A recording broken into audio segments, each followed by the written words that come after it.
সুপ্রিয় শিক্ষার্থী সবাইকে নমস্কার এবং আদাব, যে যেখান থেকে দেখছেন এবং শুনছেন। আশা করি আপনারা ভালো আছেন। এই মুহূর্তে আমি আলোচনা করাবো বিপরীত অপেক্ষক অঙ্ক। আমি 7টা অঙ্ক লিখে রেখেছি। এই 7টি অঙ্কই গুরুত্বপূর্ণ অঙ্ক। আশা করি এই নিয়মে করলে বা এই কটা অঙ্ক করলে তোমরা বিপরীত অপেক্ষকের যদি অঙ্ক আসে তোমরা সবাই পাবেন। আমি 1 নম্বর অঙ্কটা করাবো। দেখেন, 1 নম্বর অঙ্কটা হলো y ইকুয়াল x + 1 x - 1। আমি যদি আর গুণ করি xy - y x + 1।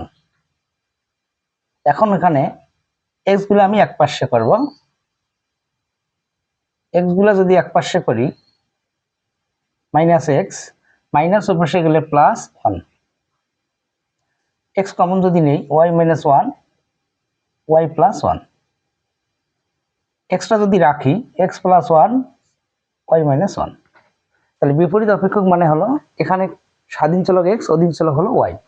তাহলে এখানে অধীন চলকটা কি হলো y, এখন স্বাধীন চলক হবে কি y, অধীন চলক হবে x। এটার নাম হলো বিপরীত অপেক্ষক। সহজ কথায় তাহলে y আছে, x এর মান বের করতে হবে।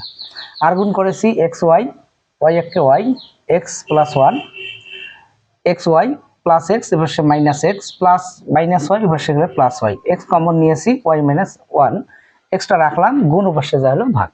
তাহলে কয় নম্বর অঙ্ক আমি করলাম 1। আমি 2 নম্বর অঙ্ক করাবো। এখন 2 নম্বর অঙ্কটি হলো, দেখেন y ইকুয়াল হলো 2x + 1 ডিভাইডেড হলো x - 1।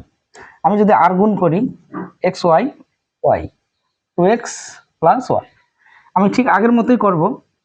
x গুলো এক পাশে করব, প্লাস ও পাশে গেলে হবে মাইনাস।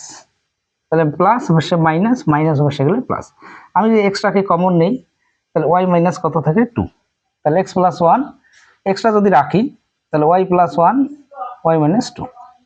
আশা করি আপনারা বুঝছেন। এই নিয়মে তোমরা অঙ্ক করবেন। আমি তারপরেও আরো লেকচার দিব। তাহলে এটা বিপরীত অপেক্ষকের পার্ট হলো 1, PART পার্ট 1।